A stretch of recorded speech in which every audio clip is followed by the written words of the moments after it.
एक हफ्ते के अंदर अंदर वांगचुक जैसा आदमी जो देशभक्त है, आतंकवादी बन गया।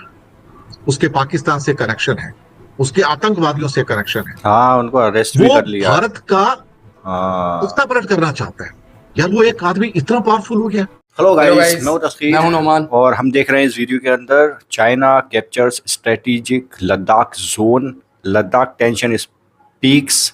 लद्दाख का कुछ सीन चल रहा है और वहां पर प्रोटेस्ट हुआ था। उसके बाद चाइना का एरिया पड़ता है उधर से, तो वहां पर क्या गर्मा गर्मी है उसके बारे में हम यहाँ पे एनालिसिस देखने वाले हैं। तो लेट्स गो।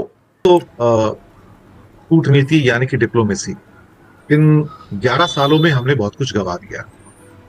कमाया तो कुछ नहीं, गवाया बहुत ज्यादा। जो गवाया वो था हमारा पड़ोस, नेबर्स। मोदी जी ने एक पॉलिसी बनाई थी नेबर फर्स्ट, लेकिन नेबर फर्स्ट नहीं, अब नेबर लास्ट हो गई वो। संकट के समय पड़ोसी काम आता है। पड़ोसी आप बदल नहीं सकते हैं। बांग्लादेश, श्रीलंका, मालदीव्स, पाकिस्तान, इवन अफगानिस्तान भी। इस मैप को देखें तो हमें थोड़ा सा आइडिया लगेगा। अगर लेफ्ट वाला मैप देखें तो हमें आइडिया लगेगा कि इंडिया के पड़ोस में, अगर इंडिया के मैप के हिसाब से देखें तो अफगानिस्तान भी पड़ोसी है, लेकिन अगर रियलिटी के तौर पर देखें तो अफगानिस्तान हमारा पड़ोसी नहीं है। फिर साथ में पाकिस्तान, चाइना, नेपाल, भूटान, म्यांमार, बांग्लादेश, नीचे बॉर्डर तो नहीं लगा, लेकिन श्रीलंका भी हमारा पड़ोसी और मालदीव भी है। चलिए ठीक है, अच्छी बात है। तो लेकिन एक कश्मीर को देखें तो ये हमारा कश्मीर का नक्शा है। नक्शा सिर्फ कागज के ऊपर है। जो नीला रंग है वो सारा लद्दाख का एरिया है और जो पीला रंग है वो सारा कश्मीर है। लेकिन इस कश्मीर में बहुत सारा हिस्सा और लद्दाख का बहुत सारा हिस्सा जो है वो हमारे पास नहीं है। जैसे कि इस तस्वीर में अगर आप देखें तो एलओसी नाम की एक रेखा आपको नजर आ रही है लाइन के खींची मैप हुई पे, है। जिसमें लेफ्ट में जो येलो पार्ट है एलओसी के लेफ्ट पे वो पाकिस्तान के पास है, लेकिन हम उसे पीओके लिख नहीं सकते क्योंकि वो फिर भारत सरकार जो है ऑब्जेक्शन दे लेती है। और एलओसी के ऊपर जो नीला पार्ट है गिलगित बाल्टिस्तान, वो भी पाकिस्तान का ही हिस्सा है, जिसको पीओके का हिस्सा कहा जाता है। उसी में शाक्सगैम वैली भी है, उसी के साथ मिक्स होकर सियाचिन ग्लेशियर भी आता है, जिसके लिए फाइट चलती रहती है। एक और रेखा आप यहाँ पर देखेंगे, लाइन जिसका नाम है एलएसी, जिसको लाइन ऑफ एक्चुअल कंट्रोल कहते हैं।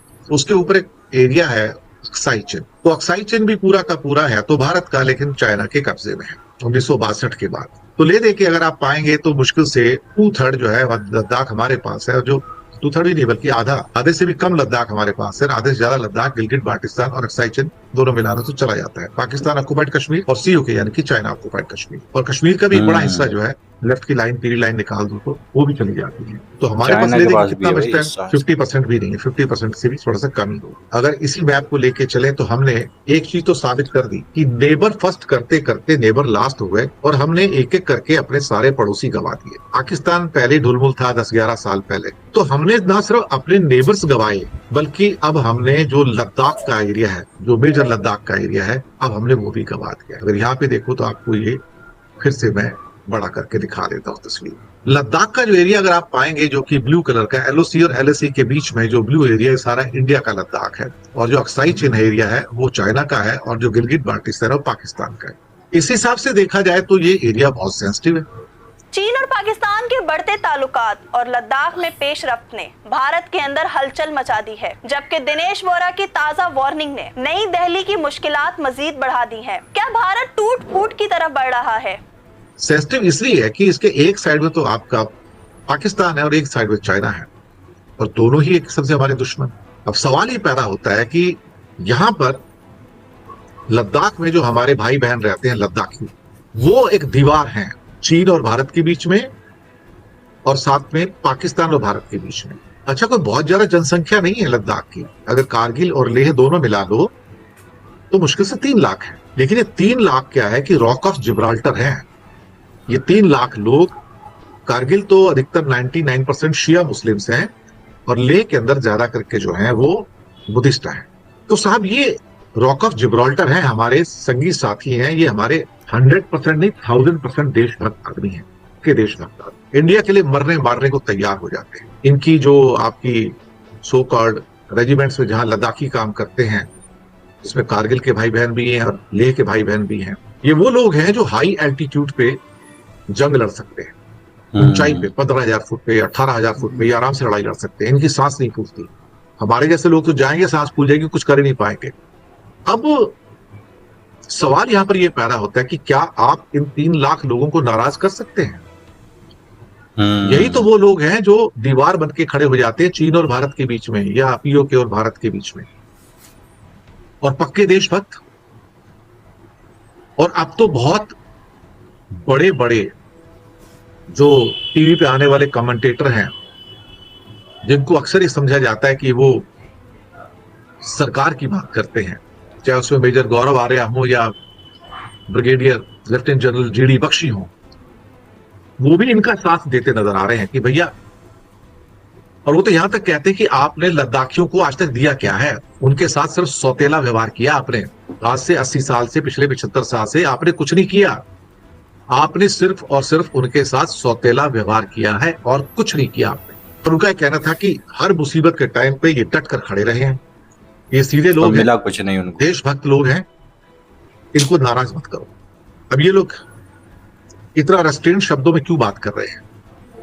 जिनकी मैंने बात की है, ये इतने सधे हुए शब्दों में क्यों बात कर रहे हैं आजकल? ये क्यों लद्दाख के लोगों के साथ खड़े हैं? क्या ये उस डैमेज को, उस नुकसान की भरपाई करने के लिए खड़े हैं जो हो चुका है ऑलरेडी? क्योंकि दिल्ली ने लद्दाख के सीने पे गोली तो मार दी ना। लद्दाख तो हमारा मुकुट है इंडिया का भाई, टॉप पे। तो एक तरह से देखा जाए तो आपने माथे पे गोली मार दी वहां पे। हो सकता है मोदी शाह को लगता होगा कि बंदूक की नोक पर हम सब कुछ कंट्रोल कर सकते हैं, लेकिन इसी बंदूक की नोक पर क्या कश्मीर को हम कंट्रोल कर पाए पिछले 80 साल में? क्या हम टेररिज्म को कंट्रोल कर पाए? सवाल है ना अल्टीमेटली। आपने नेबर्स तो सारे गवा दिए अपने। मैंने कहा ना, पाकिस्तान हो, नेपाल हो, भूटान हो, बांग्लादेश हो, म्यांमार हो, श्रीलंका हो, मालदीव हो, वो हमारे साथ नहीं है ज्यादा, वो सिर्फ दिखाएंगे थोड़ा बहुत। एक हफ्ते के अंदर अंदर वांगचुक जैसा आदमी जो देशभक्त है, आतंकवादी बन गया। उसके पाकिस्तान से कनेक्शन है, उसके आतंकवादियों से कनेक्शन है। हाँ, उनको अरेस्ट भी कर लिया। भारत का पुख्ता पलट करना चाहता है। यार वो एक आदमी इतना पावरफुल हो गया, वो तो वैज्ञानिक है, साइंटिस्ट है, इनोवेटर है भाई। पिक्चर बनी है उसके ऊपर तो भाई, पूरी की पूरी 3 इडियट्स। अचानक से वो आदमी इतना खतरनाक हो गया। अच्छा, उसको रखा कहाँ है मालूम है आपको? जोधपुर की जेल में। जोधपुर की जेल फेमस है जहां पर खूंखार आतंकवादियों को रखा जाता है। खूंखार कर दीजिए साहब, पूरे इंडिया को डिस्टर्ब घोषित कर दीजिए साहब, क्या फर्क पड़ता है? बाकी जो बची हुई स्टेट्स हैं जिनके ऊपर आपका रूल नहीं चलता, साउथ इंडिया बड़ा सेंसिटिव है साहब, यूटी में बदल दीजिए, धंधा खत्म हो जाएगा। और नॉर्थ में जो बचे हुए हैं, सिक्किम में हो गया या अरुणाचल हो गया, नागालैंड, मणिपुर, मिजोरम, वो भी कर दीजिए। आप ही सब जगह रूल कर लीजिए, क्या फर्क पड़ता है? कहते हैं तश्तरी पे सजा के लद्दाख पाकिस्तान और चीन को सौंप दिया। पाकिस्तान तो खैर जो डैमेज करेगा तो करेगा, लेकिन जो चीन जो डैमेज करके जाएगा वहां पर लद्दाख में, अनप्रेसिडेंटेड, सोचकर डर लगता है। चीन ज्यादा करता है वहां पे हरकत। नाजरीन, यूं लद्दाख की ताजा सूरत हाल और पाकिस्तान चीन की पेशरफ्त ने खित्ते में नया तनाव पैदा कर दिया है। देखना ये है कि मोदी सरकार इस बढ़ते तनाव का मुकाबला किस तरह करेगी। तो ये सारे एनालिसिस थे इनके, और लद्दाख का सीन काफ़ी इंटेंस और ख़तरनाक होता जा रहा है दिन ब दिन, क्योंकि अभी वहाँ पर प्रोटेस्ट हो गया था, बीजेपी का ऑफिस जला दिया था, वो हमने एक वीडियो में कवर किया था, और कुछ एनालिसिस देखे थे कि आखिर ऐसा हुआ क्यों। क्योंकि वहाँ पर बहुत सारे एनालिस्ट जो हैं वो यही कहते हुए नज़र आ रहे थे कि वहाँ पर कुछ मांगे थी उनकी, कुछ ज़रूरतें थी जॉब्स से रिलेटेड या फिर वैसी पॉलिटिक्स। हाँ, पॉलिटिक्स का भी वहाँ पर वो चाहते हैं कि भाई वहाँ पर थोड़ा सा फले फूले पॉलिटिक्स आए और वहाँ के लोग उसमें वहाँ पर पार्टिसिपेट करें। तो 5-6 उनकी मांगे थी जिसको बहुत सालों से इग्नोर किया जा रहा था या फिर पूरी नहीं हो रही थी, तो उसको लेकर उन्होंने प्रोटेस्ट किया और ये आग तक बात पहुंच गई कि आग लग गई वहाँ पर। अब जो इन्होंने दिखाया है कि भाई लद्दाख कहाँ कहाँ घिरा हुआ है, चाइना और पाकिस्तान से घिरा हुआ है। पाकिस्तान एक तरफ चाइना है, और ऊपर से अगर जो बहुत बड़ा पार्ट वहाँ पर मिलिट्री में भी है हमारे यहाँ पर इंडिया में, तो अगर वहाँ पर गर्मा गर्मी होती है, वहाँ के लोग नाराज़ होते हैं। यहाँ तक कि वहाँ के सबसे बड़े नामचीन आप कहो तो प्रोटेस्ट करने वाले या फिर वहाँ के लीडर कह सकते हो आप, सोनम वांगचुक हैं, जिनके ऊपर इन्होंने बताया था कि मूवी बन चुकी है जिनके ऊपर, तो उनकी एक बायोग्राफी बन चुकी है। उस बंदे को भी अरेस्ट कर लिया गया है अभी कल परसों में।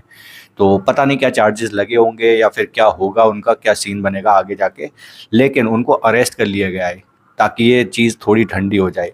अब वहाँ का सीन क्या होने वाला है ये आगे आने वाला वक्त तो बताएगा ही बताएगा, लेकिन वहाँ पर अगर ऐसी गर्मा गर्मी चलती रही तो बहुत खतरनाक सीन हो सकता है, क्योंकि वहाँ पे चाइना हरकत करता रहता है। कुछ पार्ट हथियार लेता है, फिर पीछे हट जाता है, फिर हथियार लेता है, तो वहाँ पे लड़ाई इस टाइप की चलती रहती है।